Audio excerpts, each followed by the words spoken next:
లోక్సభ ఎన్నికల్లో బీజేపీ బలం తగ్గడంపై ఆర్ఎస్ఎస్ విమర్శలు చేసింది.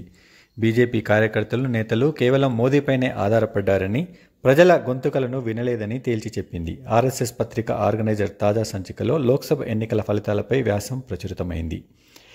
క్షేత్రస్థాయి పోరాట బలగం కాకపోయినప్పటికీ బీజేపీ నేతలు, కార్యకర్తలు ఎన్నికల్లో సంఘ్ స్వయంసేవకుల సహకారం తీసుకోలేదు. అంకితభావంతో పనిచేసే పాత కార్యకర్తలను నిర్లక్ష్యం చేశారు. వారికి బదులుగా సామాజిక మాధ్యమాల్లో చురుకుగా ఉన్నవారికి ప్రాధాన్యమిచ్చారు. స్వీయ ప్రకటిత కార్యకర్తలను నమ్ముకోవడం వల్లే ఇలాంటి ఫలితాలు వచ్చాయని ఈ వ్యాసంలో తేల్చారు. ప్రధాని మోదీ పిలుపునిచ్చిన 400కు పైగా సీట్ల లక్ష్యం తమది కాదని బీజేపీ నేతలు, కార్యకర్తలు భావించారు. ఆయన వల్లే గెలుస్తామనే నమ్మకంతో వారు పనిచేయలేదని ఈ వ్యాసంలో తేల్చి చెప్పారు. క్షేత్రస్థాయిలో పనిచేయడం వల్ల లక్ష్యాలు సాధ్యమవుతాయి కానీ సామాజిక మాధ్యమాల్లో సెల్ఫీల ద్వారా కావని ఇందులో తేల్చి చెప్పారు. 543 నియోజకవర్గాల్లో మోదీ పోటీ చేస్తున్నారన్న ప్రచారానికి కొంతే విలువ ఉంటుంది. ఇలాంటి ఆలోచన స్వీయ పరాజయానికి దారితీస్తుందని ఈ వ్యాసంలో పేర్కొన్నారు. స్థానిక నాయకులను తక్కువ చేసి చూడటం, పార్టీ ఫిరాయించిన వారికి టికెట్లు ఇవ్వడం, బాగా పనిచేసిన పార్లమెంటు సభ్యులకు టికెట్లు ఇవ్వకపోవడం వికటించిందని ఇందులో విశ్లేషించారు.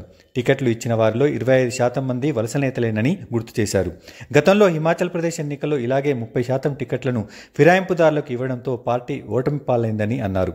స్థానిక అంశాలు, అభ్యర్థి గుణగణాలు ఎన్నికల్లో ముఖ్యమని ఇందులో గుర్తు చేశారు. ఇటువంటి అంశాల వల్ల స్థానిక కార్యకర్తల్లో అసంతృప్తి పెరిగి ఫలితాలు సంతృప్తికరంగా రాలేదని ఈ వ్యాసంలో గుర్తు చేశారు. అనవసర రాజకీయం కూడా పార్టీని దెబ్బతీసిందని విశ్లేషించారు. మహారాష్ట్ర ఇందుకు ఒక ఉదాహరణ అని అన్నారు. అక్కడ పార్టీలను చీల్చడం అనవసరమని మరోసారి తేల్చి చెప్పారు.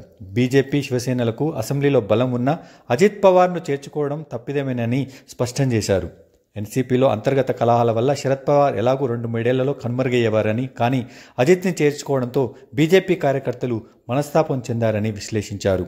ఒక్క దెబ్బతో మహారాష్ట్రలో బీజేపీ అన్ని పార్టీలేగే మారిపోయిందని అన్నారు.